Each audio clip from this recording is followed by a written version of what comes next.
हज़रात इकराम, आज का जो माहौल मुआशरे में जो भी खराबियां और जो भी खुराफात होती नजर आती हैं, इनमें लोग अलग अलग वजूहात बताया करते हैं, अलग अलग लोग सबब बताते हैं कि इस वजह से हुआ, इस वजह से कौम जो है वो नेक नहीं बन पाती, इस वजह से कौम जो है वो गलत कामों की तरफ मुलविस हो चुकी है। जगह अलग अलग लोग अपनी राय रखते हैं, वजूहात बताते हैं, लेकिन मेरे नजर में मुआशरे में जितनी भी खराबियां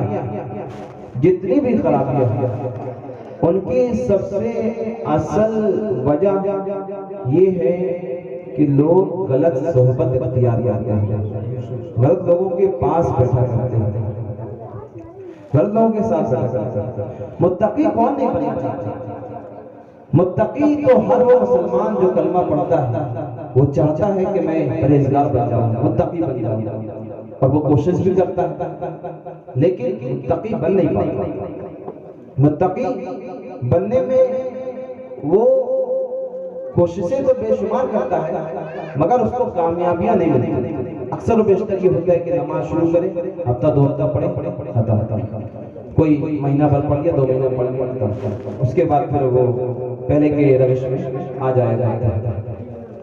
तो मुआशरे की खराबियां ये देखते हुए अगर हम ये समझें कि हम वो क्या अमल करें कि जिससे हमारा मुआशरा संभल जाए, जो शख्स चाहता है कि हम मुत्तकी बन जाए, परहेजगार बन जाए, वो आखिर ऐसा क्या काम करे जिसकी वजह से वो परहेजगारी और तकवा इख्तियार कर ले?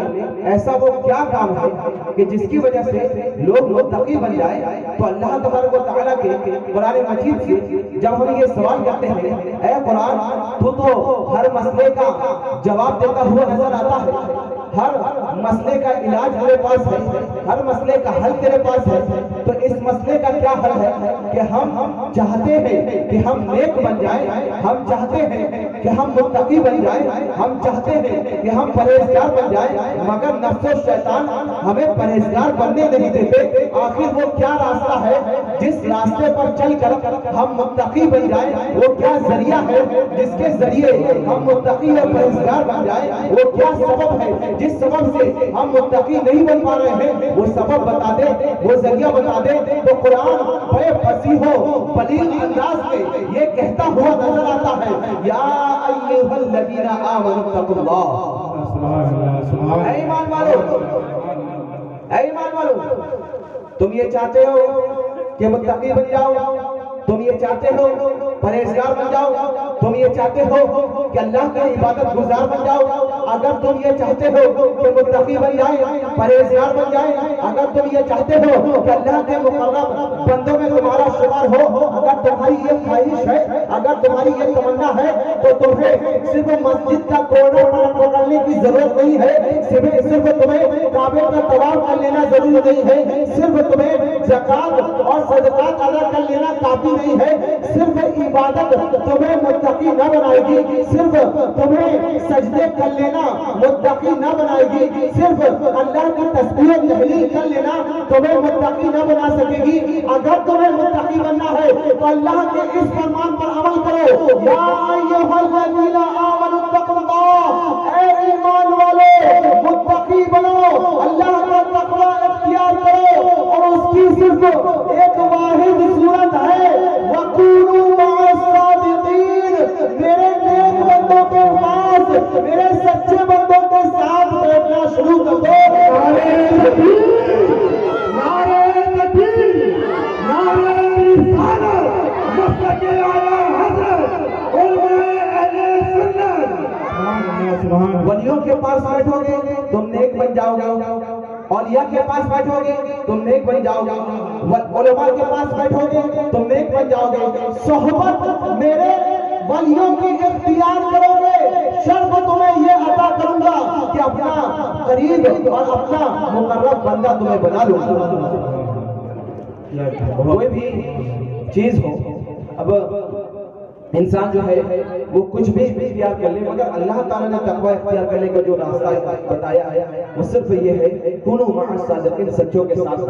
आप देखते होंगे बहुत से लोग ऐसे होते हैं जो कोशिश करते हैं मुत्तकी बनने की, और मुत्तकी बनने में वो हद दर्जा कोशिश भी करते हैं, और कभी कभी लगता भी है कि वो मुत्तकी बन चुके हैं, मगर हम ये देखते हैं तकवा इख्तियार करने वालों को हमने देखा, तकवा शिआर लोगों को हमने देखा, परहेजगार लोगों को हमने देखा, गुमराह भी हो जाते, गुमराह भी हो जाते है कि नहीं। बहुत से लोगों को आपने देखा नमाज पढ़ रहे हैं, रोजा रख रहे हैं, मगर अल्लाह ताला को मानता वो झूठा मानते हैं, गए उनका ईमान जनाजा। कोई नबी को अपनी तरह मान रहा है, गया उसका जनाजा। कोई अबू बकर सिद्दीक को गाली दे रहा है, हज़रत उमर को गाली दे रहा है, गया उसका जनाजा नहीं। नमाज रोजा कर रहा मगर गुमराह हो रहा, नमाज रोजा कर रहा मगर गुमराह हो गया। तो अल्लाह हम वो क्या रास्ता है जिस रास्ते से हम मुत्तकी तो बने, साथ साथ में हमारा ईमान भी महफूज रहे, हम गुमराह होने से भी बच जाए, हम बहकने से भी बच जाए, हम सिराते मुस्तकीम से भटकने से भी बच जाए।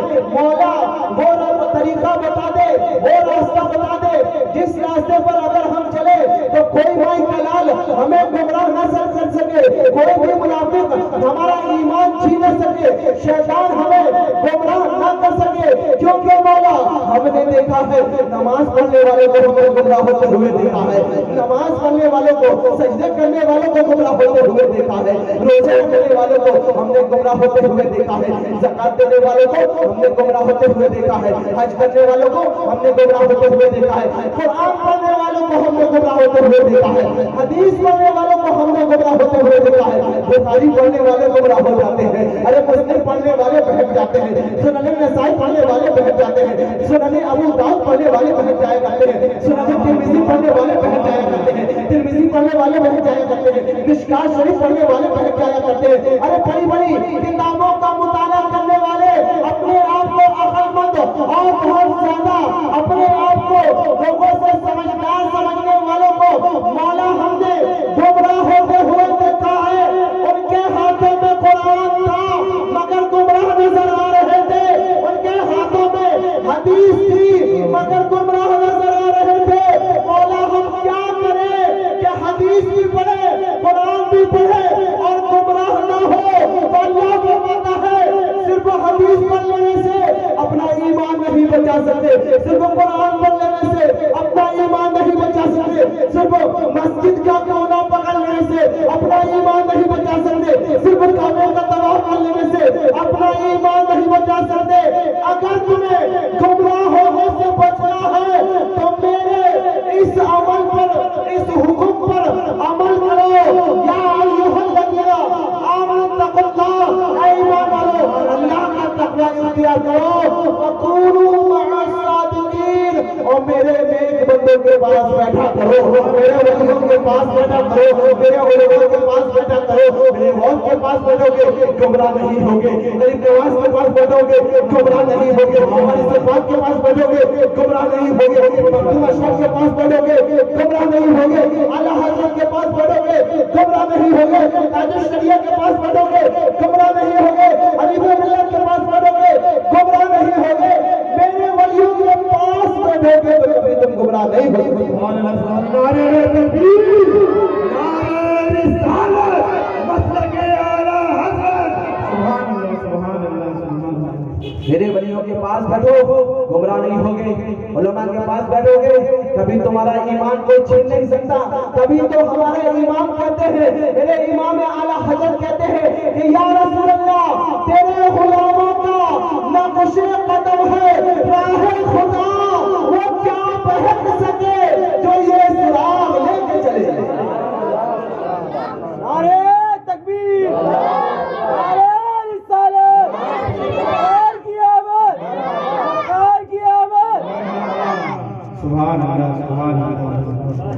फरमाया या अय्युहल्लज़ीना आमनू तक़ुल्लाह, ऐ ईमान वालों अल्लाह का तक़वा इख्तियार करो, वकूनू मअ सादिकीन, और नेक और सच्चे बंदों के पास बैठा करो, तुम गुमराह ना हो सकोगे, तुम भटक नहीं सकोगे। तो सोहबत का ही पूरा दारोमदार है, जिसके पास बैठो वैसे बन जाए। आज हमारी कौम गांजा पीते हुए नजर आती है, शराब पीते हुए नजर आती है। आज हमारी कौम के लोग गाना बजाना पसंद किया करते हैं, डांस करना पसंद किया करते हैं, नाचना और शराब पीना, बियर पीना पसंद किया करते हैं। आखिर इनकी ये आदत कौन कैसे गई? ये शराब पीने की आदत इन्हें कैसे लग गई? ये बियर पीने की आदत इन्हें कैसे लग गई? ये गांजा पीने की आदत इन्हें कैसे लग गई? तो इसकी सिर्फ एक वजह है, ये लोग शराबियों के पास बैठे तो शराबी हो गए, गांजा पीने वालों के पास बैठे तो गांजा पीने लगे, ये लोग पिस्टल पीने वालों के साथ बैठे तो पिस्टल पीने लगे। पता चला माहौल इंसान बिगड़ता है तो बुरी सोहबत से बिगड़ा करता है। बुरी सोहबत का तो असर इस कदर होता है, इस कदर कि नूह अलैहिस्सलाम का बेटा नबी नूह अलैहिस्सलाम का बेटा बुरी सोहबत में बैठा काफिर हो गया। नूह अलैहिस्सलाम कहते हैं चल बेटा कश्ती में राजा बने वाले हम नहीं मानते, अरे चल क्या नहीं हम नहीं मानते, हम आएगा तो बाढ़ पे चढ़ जाएंगे। अपने बाप की बात नहीं मानते, नूह अलैहिस्सलाम की बात नहीं मानते, समझ उसकी सोहबत में गलत लोगों के साथ गलत लोगों के पास बैठा। अल्लाह ने फरमाया ऐ नूह ये अब तेरी औलाद नहीं है, ये अब तेरी नस्ल नहीं है, ये गलत लोगों के पास बैठकर गलत बन चुका है, लिहाजा ये तुम्हारी औलाद है। तो जब एक नबी का बेटा नूह अलैहिस्सलाम का बेटा बुरी सोहबत में बिगड़ सकता है तो हमारी तुम्हारी क्या बिसात कि हमारी औलाद बुरे लोगों के पास बैठे और उम्मीद लगाए कि मेरा फरमाबरदार रहेगा, बुरे लोगों के पास बैठे और आप ये उम्मीद लगाए कि मेरा बेटा वली बनेगा, मेरा बेटा हाफिज बनेगा, मेरा बेटा आलिम बनेगा। अरे जब तुम्हारी औलाद बुरे लोगों के पास बैठती है तो नेक कैसे बन सकती है? जब नबी का बेटा नहीं बच रहा तो हमारी तुम्हारी औलाद क्या बचेगी? तो बुरी सोहबत का इस कदर बुरा असर और नेक सोहबत का असर, नेक सोहबत का असर वैसा ही होता है जैसा कि शेख सादी फरमाते हैं सोहबत सालेह करा सालेह कुनत, नेकों की सोहबत तुझे नेक बना देगी, सोहबत ताले तुरा ताले कुनत, बुरे की सोहबत तुझे बुरा बना देगी। वो कैसे? देखो हिजरत की रात हजरत अबू बकर सिद्दीक को लिए हुए आका अलैहिस्सलाम मदीना शरीफ तशरीफ ले जा रहे हैं। जब हुजूर सल्लल्लाहु अलैहि वसल्लम अबू बकर के साथ तशरीफ लेकर जा रहे हैं, जब मदीना शरीफ पहुंचते हैं तो मदीना वाले इस्तकबाल के लिए वेलकम के लिए पहले से वहां मौजूद थे, वो इस्तकबाल करने के लिए खड़े थे। जब उन्होंने देखा कि दो लोग आ रहे हैं हुजूर सल्लल्लाहु अलैहि वसल्लम के साथ हजरत अबू बकर सिद्दीक भी आ रहे हैं तो मदीने वाले कंफ्यूज होने लगे, मदीने वालों को तशब्बुह होने लगा, मदीने वाले तशाबियत में पढ़ने लगे, उनको तशब्बुह होने लगा कि अरे ये दोनों में आखिर नबी कौन है, इन दोनों में आखिर रसूल कौन है? दोनों का चलना एक तरह है, दोनों की रफ्तार एक तरह है, दोनों के हरकत सकनात एक तरह है, दोनों चलने का तौर तरीका दोनों का एक सा है, आखिर इन दोनों में खुदा का रसूल कौन है? 3 दिन अबू बकर सिद्दीक गारे सौर में हुजूर के साथ रहे, हुजूर का रंग चढ़ गया है। अब ऐसा रंग हुजूर का चढ़ा है कि मदीने वाले शाफियत में पढ़ रहे हैं, मदीने वाले कंफ्यूज हो रहे हैं, इन दोनों में आके नबी कौन है? दोनों तो एक तरह दिख रहे हैं, दोनों का चलना तो एक तरह है, दोनों के हरकत सकना तो एक तरह है। तो जब हजरत अबू बकर सिद्दीक ने देखा कि ये मदीने वाले कुछ कंफ्यूजन में पड़ गए हैं, ये लोग मुतशाबिहत में पड़ गए हैं, इनको तशब्बुह हो रहा है, हम दोनों में कौन है? इनको जो है कंफ्यूज हो गए हैं। हजरत अबू बकर सिद्दीक रज़ियल्लाहु ताला अन्हु ने अपनी चादर को उठाया और अपनी चादर को उठाकर आका इस्लाम के सर मुबारक पर साया फिक्र कर दिया। सुभान अल्लाह, सुभान अल्लाह। बताया देख लो मैं गुलाम हूँ, ये आका है। नारे तकबीर, नारे रिसालत, नारे रिसालत, फैज़ाने हनीफ़ी मिल्लत, उसे हनीफ़ी मिल्लत, मसलके आला हज़रत, उलमाए अहले सुन्नत। मैं गुलाम हूँ, ये आका है, लिहाजा मैं इनके साथ इनकी तरह बन गया। क्या समझे? हुजूर के साथ रहे, अबू बकर सिद्दीक हुजूर की तरह दिखने लगे। जो अली के साथ रहता है वो अली की तरह दिखता है, जो हसन के साथ रहता है इमाम हसन की तरह दिखता है, जो हुसैन के साथ रहता है वो हुसैन की तरह दिखता है, जो मौलवी पाक के साथ रहता है मौलवी पाक की तरह दिखता है, जो हजरत गरीब नवाज के साथ रहता है गरीब नवाज की तरह दिखता है, जो मखदूम अशरफ के साथ रहता है मखदूम अशरफ की तरह दिखता है, जो खलीफे मिल्लत के साथ रहता है खलीफे मिल्लत की तरह नजर आता है। तो यहाँ पर गौर करो, जो जिसके साथ रहता है उसका रंग पकड़ लेता है।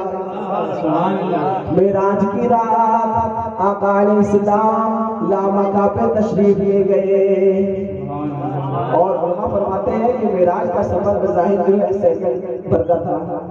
बैठे हुए मेराज का सफर बज़ाहिर जो है सेकंड भर का था, पल भर में आ गया, लेकिन जो वक्त वहाँ पे जो गुजरा मेराज का रात तकरीबन 27 से 28 साल हुजूर सल्लल्लाहु अलैहि वसल्लम मेराज पर रहे। 28 साल अल्लाह की बारगाह में हुजूर लामका में है, लामका में अल्लाह के पास हुजूर मौजूद है, वहाँ गुफ्तगू हो रही है। अत्तहियातु लिल्लाहि व सलावात, तमाम ज़ाहिरी और बातिनी बदनी जिस्मानी इबादत मौला तेरे लिए है। तो अल्लाह ने फरमाया अस्सलामु अलैका अय्युहन नबी, ए नबी तुझ पर सलाम हो व रहमतुल्लाहि व बरकातुहू, अल्लाह की रहमत हो अल्लाह की बरकत हो। फरमाया मौला सिर्फ इतना नहीं, अस्सलामु अलैना व अला इबादिल्लाहि सालिहीन, सिर्फ मौला मुझ पर सलाम नहीं बल्कि अलैना हम पर व अला इबादिल्लाहि सालिहीन और तमाम नेक बंदों पर सलाम हो। नेक बंदों को अपने से दूर किया, गौर करें, नेक बंदों को अपने से दूर किया। फरमाया अस्सलामु अलैना, सलाम हो हम पर। अलैना में ना ज़मीर है, अरबी में ना ज़मीर के माने होते हैं, और जब सिर्फ एक के लिए बोलते हैं तो अलैया बोलेंगे, अस्सलामु अलैया, मुझ पर सलाम। हज़रत बैठे उठे आप पूछ सकते हैं, अस्सलामु अलैया बोलेंगे। लेकिन जब ज्यादा लोग होंगे, ज्यादा पूरी महफिल को लेना है तो बोलेंगे अस्सलामु अलैना, हम सब पर सलाम, सब पर सलाम। अलैना ना ज़मीर अलैना। तो हुजूर फरमा रहे हैं मौला सिर्फ मुझ पर सलाम नहीं, अस्सलामु अलैना, हम सब पर सलाम हो, व अला इबादिल्लाहि सालिहीन, और तेरे तमाम नेक बंदों पर सलाम हो। नेक बंदों से जब नेक बंदों को जब अपने से दूर कर दिया तो आखिर हम लोगों में कौन है? उलमा फरमाते हैं अल्लाह के सामने हुजूर कह रहे हैं मौला सिर्फ मुझ पर सलाम नहीं, मेरी उम्मत के गुनाहगार बंदों पर भी सलाम हो, मेरी उम्मत के गुनाहगार लोगों पर भी सलाम हो। अरे मुत्तकियों पर तो सलाम है, मुत्तकी को तो जन्नत मिल ही जाएगी, मेरे गुनाहगार कहाँ जाएंगे? इसलिए मुत्तकियों को दूर कर रहा हूँ, गुनाहगारों को अपने दामन में ले रहा हूँ। अस्सलामु अलैना व अला इबादिल्लाहि सालिहीन। सुभान अल्लाह, सुभान अल्लाह। बोले हम सलाम। नारे तकबीर, नारे रिसालत, नारे रिसालत, हुसैन हनीफी मिल्लत। बोले हम ये क्या है? ये लोग ये बरेलवी लोग खड़े होते हैं तो मुस्तफा जान रहमत को सलाम कहते हैं, तो आगे जाके कहते हैं गौसे आदम इमामत तो कामनुका जलवे शान कुदरत को सलाम। ये कहते हैं हिंद में नूरे इस्लाम फैला दिया, ख्वाजा तेरी इनायत को सलाम। ये कहते हैं डाल दी कल्ब में अज़मत मुस्तफा सैयदी आला हजरत को सलाम। ये बरेलवी लोग कैसे हैं? ये मुस्तफा का सलाम पढ़ने के लिए खड़े हुए हैं और भेज रहे हैं, वहद पाक को सलाम भेज रहे हैं, गरीब नवाज को सलाम भेज रहे हैं, आला हज़रत को सलाम भेज रहे हैं। उनसे कहो अबे बेवकूफ, नमाज की हालत में जब तू बैठा रहता है तो कहता है अस्सलामु अलैका अय्युहन नबी, सलाम हो मेरे नबी पर, व अला इबादिल्लाहि सालिहीन, और अल्लाह के नेक बंदों पर सलाम हो। यानी तू नमाज की हालत में वहद पाक पर सलाम पढ़ता है, नमाज की हालत में गरीब नवाज पर सलाम पढ़ता है, उसके बाद हमसे आकर ठहराता है कि सलाम के उन पर पढ़ते हो। बोले सलाम नहीं पढ़ेंगे हम तो बैठकर सलाम पढ़ देंगे, खड़े होकर नहीं पढ़ेंगे। अल्लाह ने कहा अच्छा बैठकर सलाम पढ़ेगा तो ठीक है। अत्तहियात में अस्सलाम वालेका या नबी, बड़े अदब से बैठ, दोनों हाथ को इस तरह रख, ज़ानुए अदब तह कर, उसके बाद बैठकर गर्दन झुकाकर, उठाकर नहीं झुकाकर, नजरें नीचे करके दामन पे नजर कर और मेरे महबूब पर सलाम पर अस्सलाम वालेका अय्युहन नबी, बैठकर सलाम पर। तो तू कहता है खड़े होकर नहीं पढ़ेंगे, तेरे बाप की नमाज जनाजा होने वाली है, तेरा मुल्ला आया हुआ है, तेरा मुल्ला नमाज पढ़ा रहा है, तू उसके पीछे खड़ा है और पीछे खड़ा है, तो नमाज में तू क्या पढ़ता है? नमाज की हालत में, नमाज जनाजा में खड़े होकर हाथ बांध कर कहता है अल्लाहुम्मा सल्ली अला मुहम्मद व अला आलि मुहम्मद, मेरे महबूब पर तू खड़े होकर सलाम पढ़। मान ना मान पढ़ना ही पड़ेगा, खड़े होकर भी पढ़ना पड़ेगा, बैठकर भी पढ़ना पड़ेगा। खड़े होकर नहीं पढ़ेंगे, खड़े होकर नहीं पढ़ेंगे, बैठ के पढ़ेंगे। इन लोगों को चाहिए नहीं, जब ये लोग जो है ना कहीं जाए रास्ते में कोई मिले ना तो जमीन में बैठ जाए, अस्सलाम वालेकुम बोले क्या भाई, हम लोग बैठ के सलाम पढ़ते हैं, बैठ के सलाम पढ़ने वाले बैठ जाएगा उसके बाद सलाम। कोई बोलेगा जी क्यों लोग बैठ के सलाम पढ़ रहे हो? तो जब तू आम लोगों से खड़े होकर सलाम कर सकता है तो खुदा के खास रसूल से खड़े होकर क्यों नहीं कर सकता? मेरा मौजूद सलात और सलाम नहीं है, वरना इसमें जो है मैं डिटेल से बात करता, तो मैं बात कर रहा था कि 27 से 28 साल हुजूर सल्लल्लाहु अलैहि वसल्लम मेराज की रात अल्लाह ताला की बारगाह में है, अल्लाह ताला से गुफ्तगू कर रहे हैं, गुफ्तगू कर रहे हैं। अल्लाह के पास जब हुजूर थे तो हुजूर पर रंग किसका चलेगा?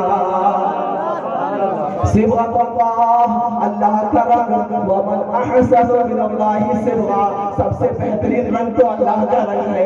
तो जब हुजूर अल्लाह की बारगाह में है तो रंग किसका चढ़ेगा? मौला का रंग चढ़ रहा है, अल्लाह का रंग चढ़ रहा है। तभी तो हुजूर इस दुनिया में आते हैं तो अपना हाथ उठाते हैं, उंगली के इशारे से चांद दो टुकड़े कर देते हैं और बताते हैं लोगों मेरा हाथ नहीं यदुल्लाह है, मेरी ज़बान नहीं लिसानुल्लाह है, मेरा चेहरा नहीं वजहुल्लाह है और मेरी ज़ात नहीं मज़हरे ज़ाते खुदा है। तो जो जिसके साथ रहता है वैसा बन जाता है, जो जिसके पास बैठता है उसी का रंग उस पर चढ़ जाता है। मेरे आका अल्लाह के पास थे, अल्लाह के पास मौजूद थे तो रंग किसका चढ़ा? अल्लाह का चढ़ गया।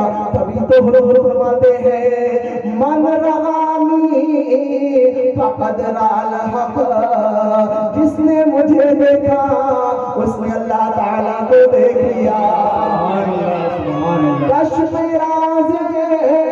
मन रानी यूं हुआ तुम मिले तो हक़ ताला मिल गया। मूसा अलैहिस्सलाम से उनके कौम ने कहा या मूसा लन नुमिन लका हत्ता नरल्लाह जहरा, ऐ मूसा हम तुम पर ईमान नहीं लाएंगे जब तक अल्लाह ताला को ज़ाहिर तौर पर देख न ले। जब तक देख नहीं देंगे ईमान नहीं लाएंगे। मूसा अलैहिस्सलाम को देख रहे हैं, फिर भी मूसा अलैहिस्सलाम के दरमियान है, फिर भी अल्लाह को देखने की तलब है, अल्लाह को देखने की ख्वाहिश है। वो मूसा अलैहिस्सलाम को देख रहे हैं मगर अल्लाह को देखने की तलब है। मगर देखो तो जब मेरे आका इस दुनिया में तशरीफ लाए तो हुजूर को देखने के बाद किसी ने नहीं कहा कि हम ईमान जब लाएंगे जब अल्लाह को देख लेंगे, बल्कि बिना देखे अबू बकर ईमान ला रहे हैं, बिना देखे हज़रत उमर ईमान लेकर आ रहे हैं। क्योंकि क्या वजह है? वजह यह है आका आपको देख लिया गोया अल्लाह ताला को देख लिया। कश्फ़े नाज़े मन रानी यूं हुआ तुम मिले तो हक़ ताला मिल गया। तो गुफ्तगू चल रही थी कि सोबत का असर जबरदस्त हुआ। इतना जबरदस्त असर होता है सोबत का। जो जिसके साथ रहता है अल्लाह की बारगाह में, जो जिसके साथ रहता है उन्हीं लोगों में शुमार किया जाता है। अभी जो जिसके साथ रहता है उन्हीं लोगों में शुमार किया जाता है। मिसाल कुरान मजीद से मुलाजा फरमाए, अल्लाह ताला फरमाता है वइद कुल्ना लिल मलाइकति इसजुदू लि आदम, और याद करो जब हमने फरिश्तों को हुक्म दिया, किसको? फरिश्तों को। वइद कुल्ना लिल मलाइका, फरिश्तों को हुक्म दिया सजदा करो ली आदम, आदम को, फसजदू इल्ला इब्लीस, तो सबने सजदा कर दिया, इब्लीस सजदा नहीं करा। यहाँ उलमा किराम बैठे हुए, आप लोग भी, इब्लीस फरिश्ता था, इब्लीस फरिश्ता था, जिन था ना, फरिश्ता था, जिन था, क्या था? जिन था। तो अल्लाह ताला ने क्या फरमाया? वइज़ कुल्ना लिल मलाइका, हमने फरिश्तों को हुक्म दिया सजदा, तो फसजद, सब फरिश्तों ने सजदा कर दिया, इल्ला इब्लीस, इब्लीस खड़ा। तो मौला फरिश्ते को हुक्म हुआ था, जिन्हों को तो हुक्म नहीं हुआ था। फिर इब्लीस पर ये आयत वो खड़ा नहीं हुआ, इल्ला इब्लीस, इब्लीस खड़ा नहीं हुआ, इब्लीस सजदा नहीं किया, वो इनकार कर दिया। मौला सजदे का हुक्म तो फरिश्तों को था, तो मौला ने फरमाया हाँ फरिश्तों को हुक्म दिया था, मगर इब्लीस फरिश्तों के साथ बैठता था, मेरी बारगाह में फरिश्तों में शुमार होता था, फरिश्तों में शुमार होता था। तो इब्लीस फरिश्तों के साथ बैठे तो फरिश्तों में शुमार हो गए, ये अल्लाह ताला की मशीयत। तो जो जिसके पास रसूल के पास बैठेगा तो अल्लाह ताला की बारगाह में गुस्ताखे रसूल शुमार किया जाएगा, गुस्ताखे रसूल शुमार किया जाएगा। बोले उनके पास बैठने से क्या होता है? भाई अल्लाह की बारगाह में आप भी उन्हीं लोगों में लिख दिए जाते, उन्हीं लोगों में लिख दिए जाते। जैसा कि कब्रिस्तान में, हमारे आगे कब्रिस्तान मंडी बाजार वहाँ चार जो अफराद थे, 4 लोग थे, वो सट्टा खेल रहे थे, सट्टा खेल रहे थे। और वहाँ पे एक जो शरीफ था वो सट्टा नहीं खेल रहा, वो वहाँ सिर्फ बैठा हुआ, बैठ के देख रहा था हाँ कैसे खेल रहे, लेकिन वो सट्टा खेलने वाला, जुआ खेलने वाला नहीं था, जुआ नहीं खेल रहा, वो सिर्फ जुआ खेलने वालों के पास बैठा हुआ। उतने में कब्रिस्तान में पुलिस दौड़ाई। जैसे ही पुलिस दाखिल हुई, सबके सब इधर से उधर भागना शुरू कर दिया, सब इधर उधर भागे। तो चारों जो खेल रहे थे वो सबके सब इधर से उधर भागे। अब वो शरीफ इंसान जो था वो बैठा रहा, बोला अरे यार हम तो खेल नहीं रहे थे, फिर भी लेकिन जो दहशत जो है वो तारीफ दहशत तारीफ हो गई, पुलिस आई क्या करे।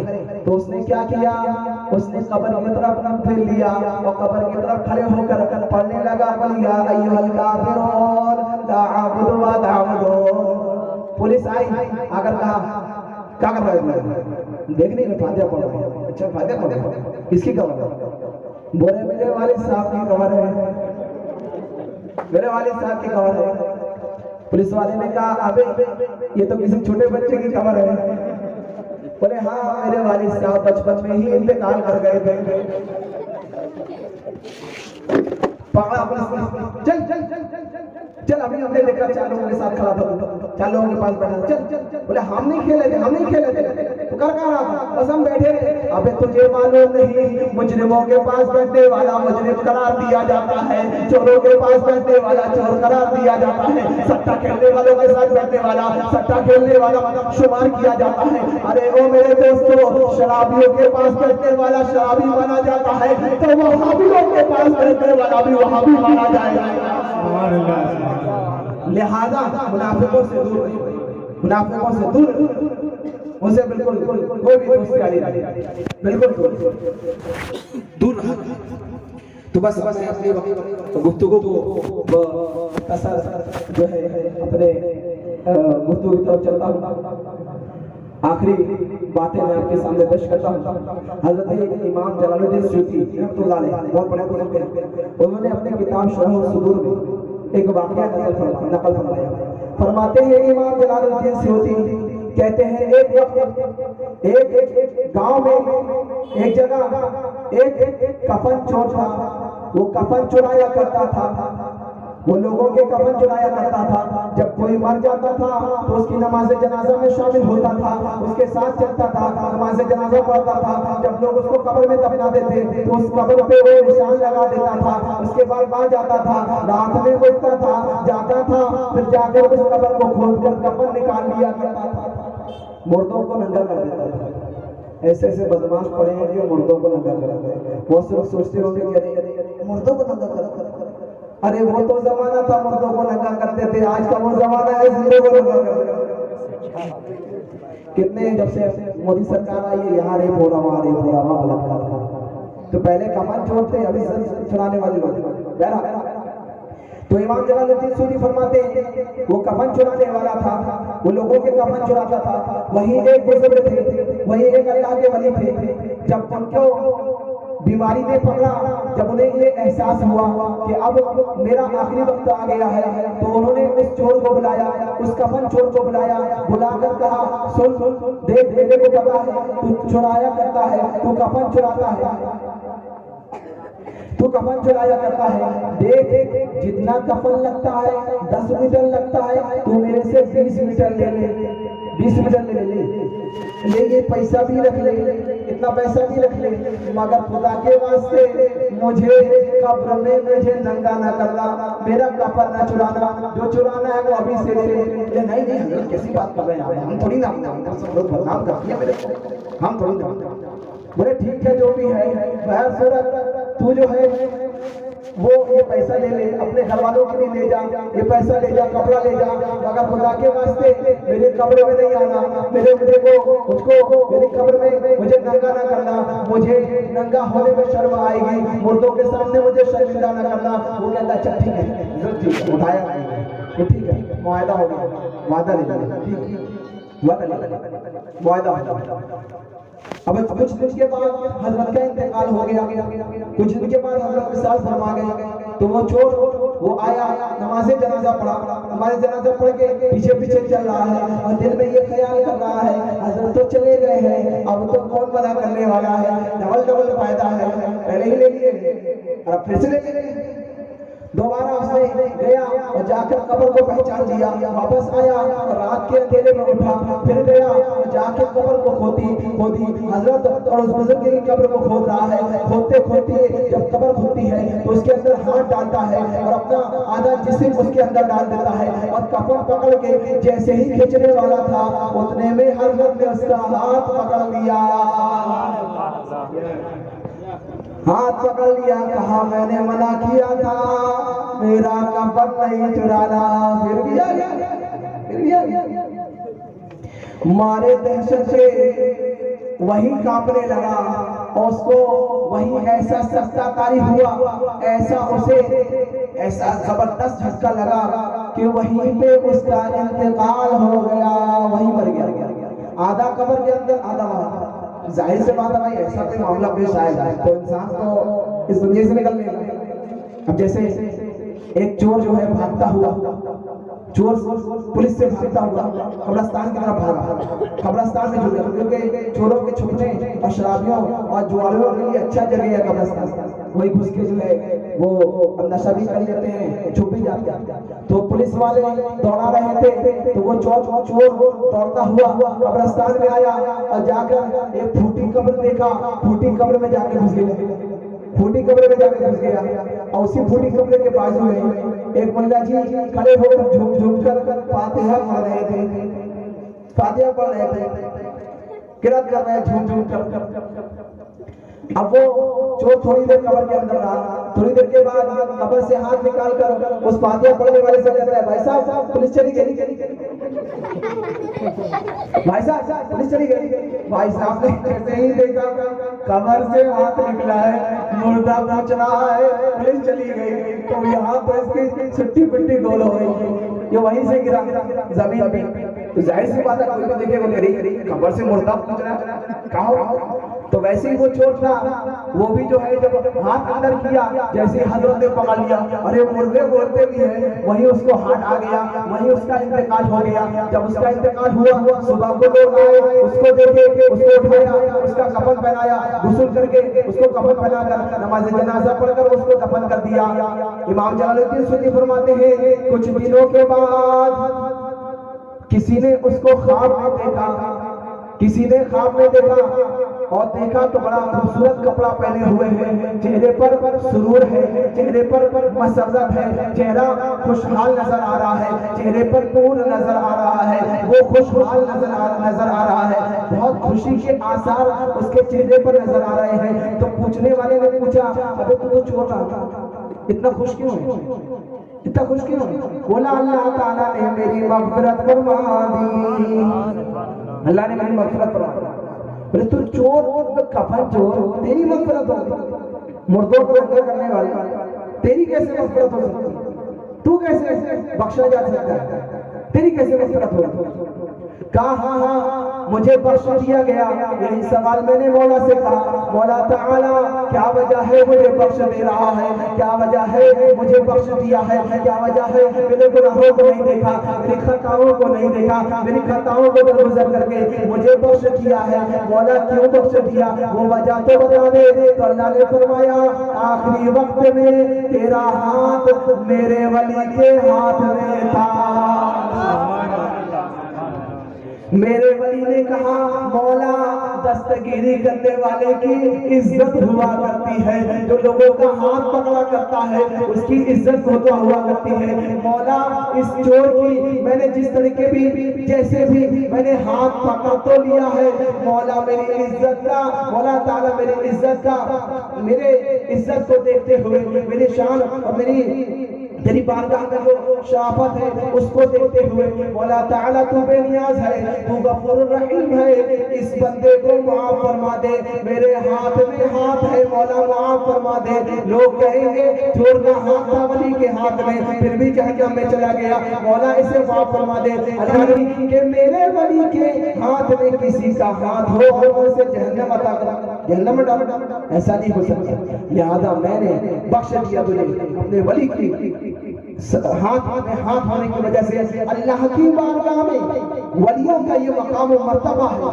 अगर चोर हो, कफन चोर हो, तो वो भी अगर जाने अनजाने में भी अगर अल्लाह के वलियों के पास आ गया तो बख्शा गया।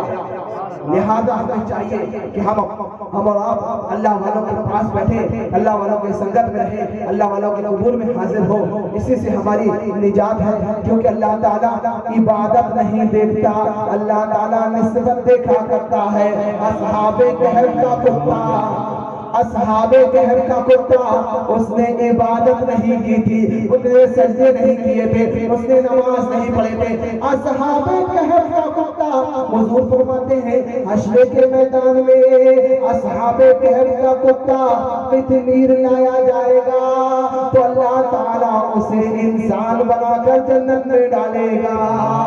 क्यों डालेगा?